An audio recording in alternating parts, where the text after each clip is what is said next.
creating new business models here and utilizing a decentralized approach, I think that we can create token mechanisms that really promote what I call live to earn.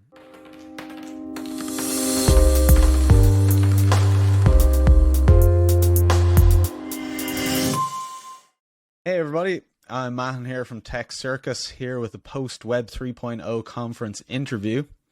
I'm very excited to introduce to you Hrish Lotilikar, CEO and founder of Superworld. Superworld is a virtual world where users can buy, sell, collect, and curate over 64 billion unique plots of virtual land. And also announcing that Superworld are sponsoring this week's Tech Circus newsletter. You can sign up to the newsletter in the description below. We will be exploring the new frontier of Web3, DeFi, Metaverse, NFT, blockchain gaming, and all sorts of futuristic tech every week. So without further ado, welcome Hrish. Hey, thanks so much for having me. It's a pleasure to be here. Thanks very much for joining us. We really appreciate it. I mean, the last time I was watching your talk at the Web 3.0 conference. It was really good. Brilliant introduction to Superworld and to, what's going on. I wondered, how did you find the event? Did you get a chance to check it out, or how did you enjoy it? Yeah, we've really, I think had a great opportunity to share our story and also to check out the other, very interesting topics and speakers. And, it's always great to get people together in this space, especially as everything is evolving so fast, to hear, the latest news. It's a great learning experience as well, opportunity as well. So, really enjoyed it. Thanks so much. Yeah, it's an awesome melting pot, I think, of ideas. And we had 124 speakers for this one. So I was like, my mind was completely just blown from the download of information that was going on. I know people, if they saw the talk, will kind of have some understanding of it. But I wondered if you could just give us a brief idea of the mission and, how you see Superworld's role in the kind of wider Web3 space, or where you see it coming in and the whole emerging web. Yeah.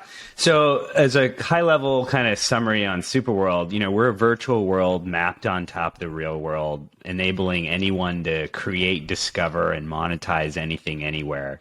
So again, we're immersive. We're around us, we're in Superworld right now. So we're, enabling you to create things in real world spaces anywhere in the world. And then we've divided the surface of the earth into 64 billion virtual blocks of land, covering the surface of the earth, each one structured as an NFT. So if you buy the land, you become a stakeholder on the platform and get a big share of any of the economics that happen in any of the places.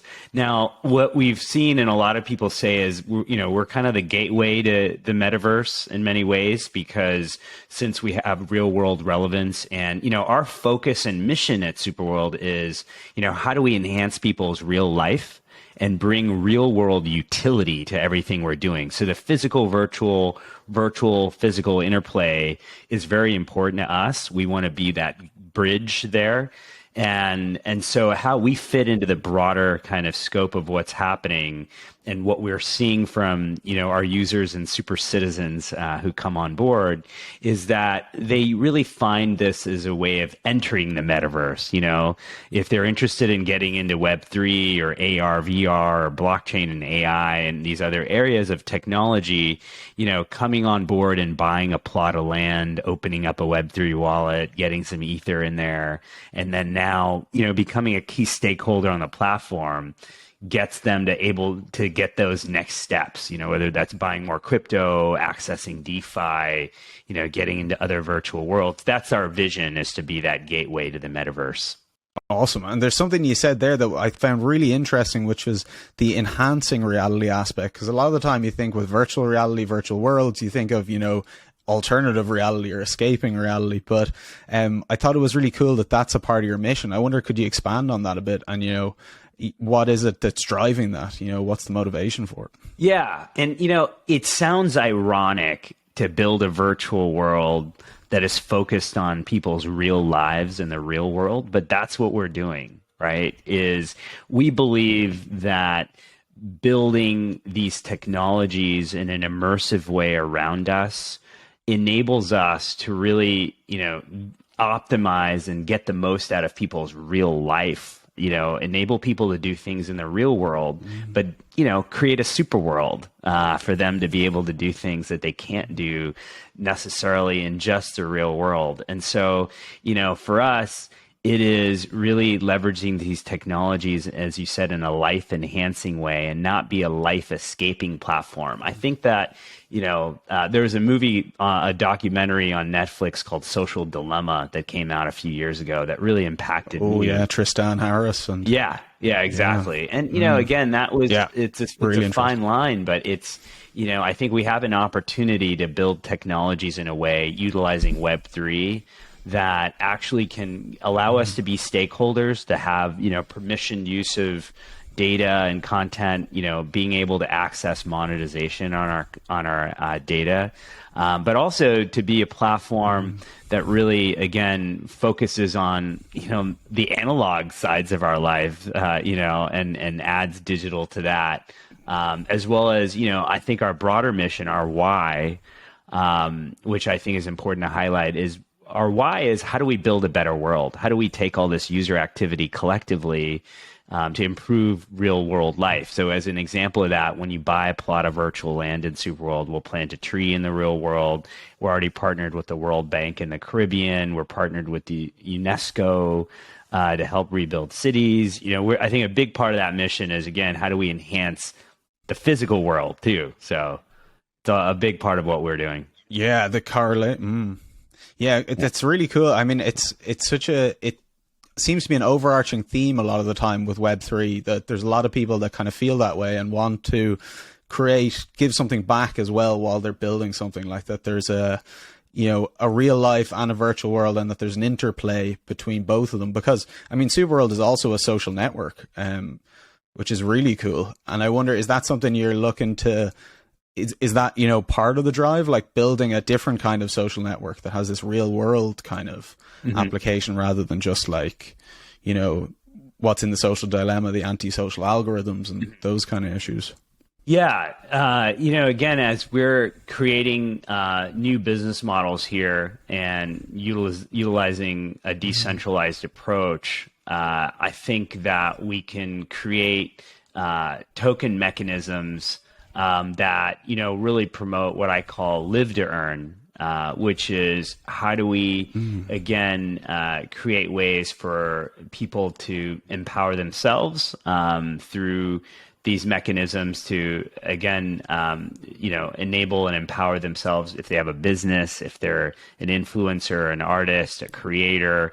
How do they utilize our technologies to, again, monetize for themselves, create NFTs, and again, focus on, that aspect of those technologies. And then additionally, how do we, again, collectively kind of empower the planet and get people together with governance, and other aspects where, all of these stakeholders come together. I think the big mission here is that we all build Superworld together, and, that, the social aspect of that is how can you work with others in communities, and we're all a community at Superworld. We call it Team Superworld. And so the social aspect of what we're doing, I think, really is galvanizing to people, getting people, again, able to get to know others who have similar goals and passions, work collaboratively and also collectively as a one world platform. That's the goal. Yeah, that's all. And using it as well for the kind of social projects that you were talking about. Like, I know you guys are planting the trees, and you were doing stuff in Flint, Michigan as well, I think, with the water. Yes. That was going on there. Cool. Is there any other projects that you're passionate about that you guys are working on at the moment that you'd like to share with people? Yeah. So, now we're doing stuff literally all over the world, almost every day. For a variety of causes. Again, the focus being real world utility.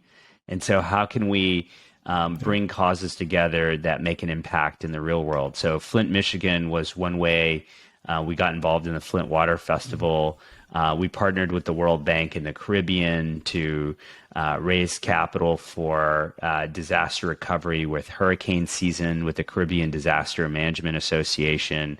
In fact, about a month ago, we brought together 2 tribes in the Amazon jungle who'd been at war for 500 years to create digital art in the Amazon, viewable from anywhere, to help people understand the views, the importance of reforestation there.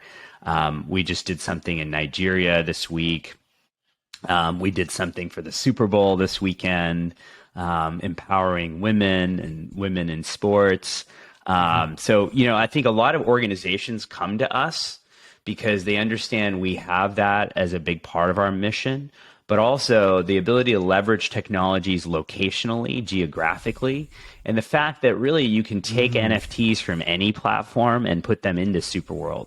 And so, that's our goal, is to really enable people, whatever they want to do, to interact with Superworld and to do so with a very positive outcome. Do you see interoperability being a part of that in terms of with the Superworld and with other kind of virtual worlds? Yeah, so interoperability is a big part of our mission and what we're doing on the technology side. So, as I said, utilizing augmented reality and, literally the ability to bring in content from anywhere, we can take NFTs from other platforms and put them into Superworld, and we've done that already. And we have workarounds on that, even before the tech, gets totally seamless on the interoperability side.